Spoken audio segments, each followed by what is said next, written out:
since we're socially distancing, I don't need this mask actually. And so today's tour, we're gonna be looking at some monuments downtown, but more specifically, what are the spaces and places in Toronto where our technofossils is not being represented? And when I say our, I mean people of African descent. This is the year, we are in the decade of people of African descent. And this is a really interesting year where we are paying a lot of attention to public space, public memory, and public monuments. When I traveled to Jamaica, when I traveled to a lot of places where Black people lived, there were so many things that reminded me of my culture. There were so many things that reminded me of where I came from. In Toronto, I quickly became aware that there was a lack of representation. There was a lack of honoring the ancestors. I realized a lot of the monuments were to war.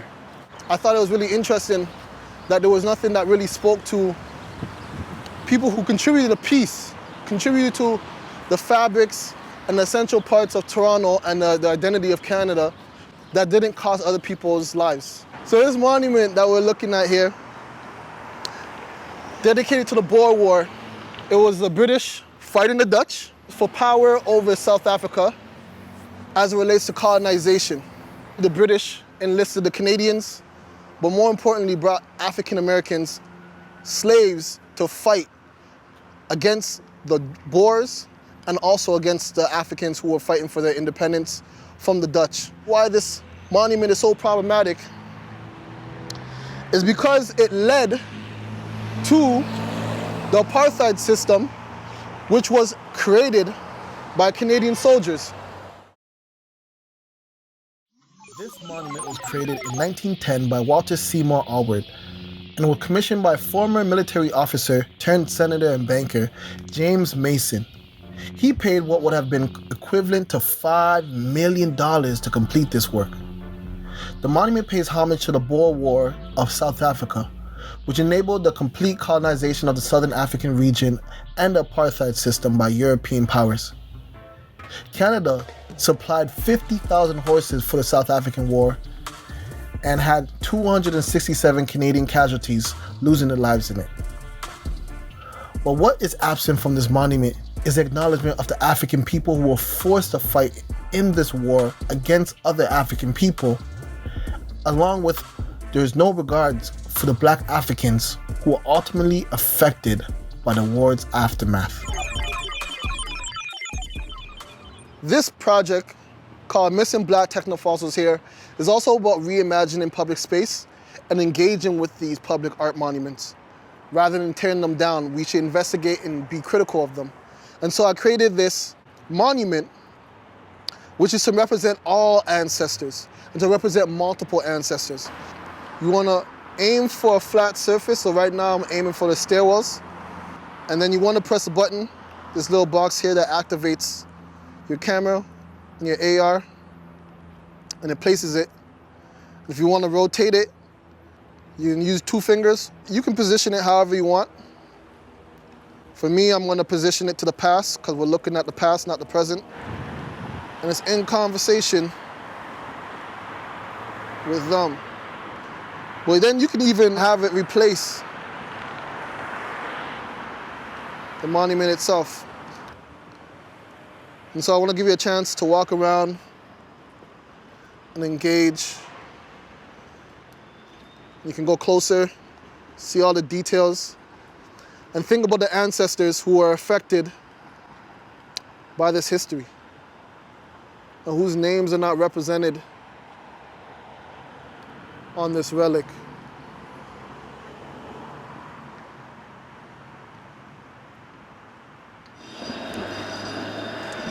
So this historical monument that we're going to go to is someone who really sought to heal the wounds of the city and really sought to create a change in society for the betterment of all people, not just Black people, but the entire culture of the city. His memory should be more than just stored as a plaque, but we need to see who he was. One of the things that Tanya Innes spoke about in her essay about the lack of Black representation in art is an act of erasure is because if you don't see a lightness of something, you can't connect to it. If you're not seeing black people stored, their memories stored in society as something valued and something invested in, like a $5 million monument, then in your psyche, you're always gonna think that these people are not valuable. If you're the black person, like that black officer who just passed by and gave me a wave, you're gonna think that black people who look like you are also not valuable because you don't see yourself reflected, you don't see your likeness. So now we're gonna be heading to another foundational memory, and there is a memorial piece that commemorates this historical figure, but oftentimes people think that he's white because of his name. And so this is Donald William Moore. And Donald William Moore is a very, very important ancestor. He passed away recently at the age of 102. And he created a lot of changes in the city of Toronto. It's great that the city of Toronto gave him a plaque, but that plaque tells a very small story of who he is. Born in 1891 to parents who were once enslaved, Donald Moore was an immigrant from Barbados who came to Canada in 1913. Donald first lived in St. John's Ward and engaged in various businesses and activism to improve life for immigrants. His business grew, and Moore became quite successful, but turned around to continue to help the community. He helped to create and purchase a property for Marcus Garvey's Universal Negro Improvement Association, Toronto's chapter, in 1920. By 1954, he was a well-known activist. Moore protested the immigration law discrimination, which ultimately led to him becoming the first black delegation at Parliament. For his work to reform immigration policy and to increase employment opportunities for black African and West Indian communities, he received the Order of Canada Medal in 1989. Despite being a high-profile figure with many photographs, a public memorial that preserves what Uncle Don, as some might call him, looked like still does not exist. This house that we see here right now, almost the original building, he operated several businesses and also provided office space for a lot of black entrepreneurs. This plaque, again, was installed in 2000, and it's definitely appreciated. It's definitely important because it marks a historical place, a historical time, and a historical memory. But there's no likeness. When we see Donald Williams Moore, we don't know who he is. When we see Barbados, we don't know that necessarily that he was a black man, a dark-skinned man who went through very, very, very hardships just because of how he looked and the way that he was born. And so I would imagine that this place, or even one of the other places, maybe in St. John's Ward or somewhere around the city, that his story could be told through having a representation of his likeness. And so I want to encourage you to go into the app, on the website, and then while you're in it, take a snapshot, and I want to encourage you to send it to me. Send it to me because I would love to post it and to show the different variants of people who engage in this workshop and who creatively place missing technofossils in the landscape of Toronto. Just by that tree, just behind the sign, and I'm gonna rotate it. And all you have to do to snap a picture of it is you just press this button right here. I might get this sunlight right here, go down. Be creative with it. And so these are actual African ancestral masks. And it's to represent duality of the spirit, both in the physical and spiritual dimension. These are known as masquerader masks, and these are often masks that were used in ceremonies. I wanted to represent a mask that actually exists. And so this mask is from Ivory Coast. And then the other one is a hybrid mask from Ghana of the Ewe people. And the reason why I chose these two places is to represent the Francophone and Anglophone places, which both have doors of no return and doors of return, which were major ports for exportation of African slaves. But also these were places of resilience where they actually fought against the oppression and against enslavement of African people. So a lot of history that relates to these two masks. And so we're going to be heading to the John Ward, one of the most important parts of Toronto's history that is not celebrated, that is not documented, and that is not represented, and is definitely a technofossil that is missing here in Toronto. St. John's Ward was founded in the 1700s, and back then essentially this was all farmland. None of this existed. John's Ward essentially was a settlement for newcomers and immigrants in the 1700s. First starting off with the Irish and Italians, but also a lot of runaway slaves, enslaved people. Also as a refuge for First Nations people, indigenous folks who escaped residential schools, and they resided in John's Ward. It was also a very vibrant, multicultural space within the city. And it very much represented what would later on become a representation of what Toronto is now, which is a space that embraced multiculturalism, and then everyone kind of worked together. The Ward is a nickname for St. John's Ward, which was a multicultural immigrant neighborhood that existed in 1780 to 1960 in the core of what would become downtown Toronto. This neighborhood quickly became a refuge for former enslaved African people. Some of the notable people who came here was William Still in 1854, along with the Blackburns, who later on went to create the first taxi company in 1834. A notable person who lived here was Cecile Reynolds, a successful entrepreneur and teacher at the first African school in the region. She later on left the neighborhood to join Frederick Douglass in his work in abolition in America. But before moving, Cecilia Jane Reynolds just so happened to sell her property at 31 Center Street to a shoemaker from New York named Francis Griffin Simpson. Griffin would become a columnist for abolitionist George Brown and quickly became a community voice. Griffin went on to buy large properties at 26 Elizabeth Street, which now is Nathan Phillips Square Snack Bar.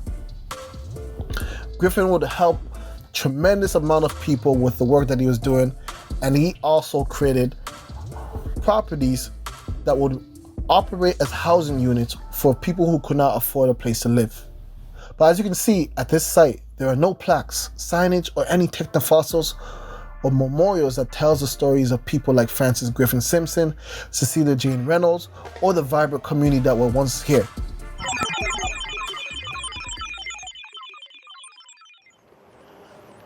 All these were houses and businesses of African Americans who came to Canada to find refuge.